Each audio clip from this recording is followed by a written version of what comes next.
સ્વાધ્યાયનો પ્રશ્ન number 2, 15 centimetre કેન્દ્ર લંબાઈ બહિર્ગોળ અરીસાથી, બહિર્ગોળ અરીસો આપ્યો છે તો કેન્દ્ર લંબાઈ આપણે કેવી લઈશું? ધન. 4.5 સેન્ટીમીટર ઊંચાઈવાળી, તો ઊંચાઈ જે છે હંમેશા ધન રાખવી. 12 સેન્ટીમીટર દૂર મૂકવામાં આવે છે, વસ્તુ અંતર અરીસો હોય, લેન્સ હોય, ઋણ રાખવી.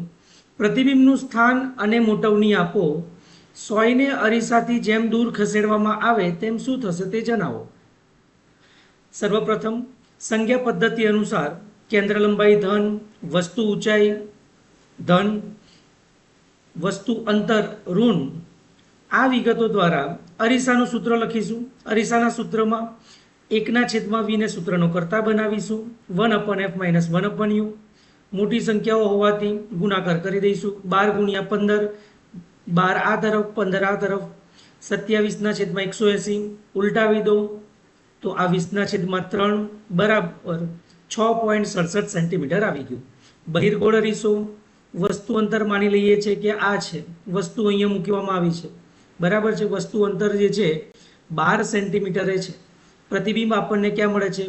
ધ્રુવથી જે છે 6 સેન્ટીમીટર પર, ટૂંકમાં આપણને નજીક તરફ મળી રહી છે.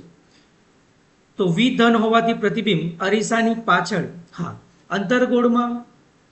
અંતરગોળમાં એફ સુધી વસ્તુ લઈ જવામાં આવે તો વાસ્તવિક અને ઉલટું. આની પાછળ જે છે, અરીસાની પાછળ તરફ જે પ્રતિબિંબ મળે કેવા હોય? આભાસી અને ચત્તુ, બરાબર છે. આગળ મોટવણી માટે સૂત્ર શું છે? h' બરાબર -v/u. વી જે છે આપણું કેવું છે? પોઝિટિવ.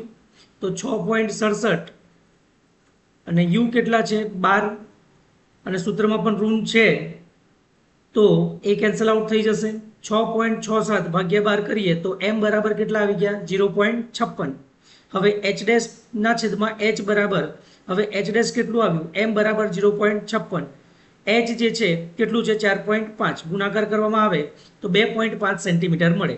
તો ટૂંકમાં આપણે કહી શકીએ કે 4.5 સેન્ટીમીટર ઊંચાઈ ધરાવતું વસ્તુ આપણને જે છે 2.5 સેન્ટીમીટર જેટલી બતાવે છે. ટૂંકમાં વસ્તુ કરતાં પ્રતિબિંબ જે છે એ કેવું છે? નાનું. મોટવણી જે છે, આમ જોવા જઈએ તો મોટવણી 1 કરતાં નાની જ આવી છે, બરાબર છે.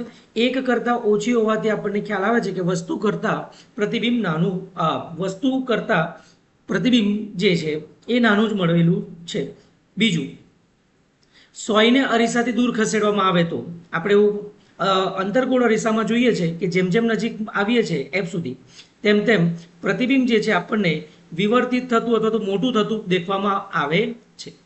બહિર્ગોળ અરીસામાં તેનાથી વિપરીત, જેમ તમે દૂર લઈ જાઓ તેમ પ્રતિબિંબ જે છે મોટું થશે, જેમ તમે નજીક લાવો તેમ વસ્તુ નાની થશે. તો દૂર ખસેડવામાં આવે તો પ્રતિબિંબ અરીસાના મુખ્ય તરફ ખસે છે અને પ્રતિબિંબ અરીસાના મુખ્ય કેન્દ્ર પર મળે છે. અને આગળ કે જેમ ખસેડવામાં આવે અરીસાથી દૂર ખસેડીશું તો જે છે પ્રતિબિંબ આપણને જે છે અનંત તરફ જતું દેખાશે અને છે એના કરતાં પ્રતિબિંબ જે છે વસ્તુ કરતાં ધીરે ધીરે મોટું થશે, એ આપણને જાણવા મળે છે. ઓકે.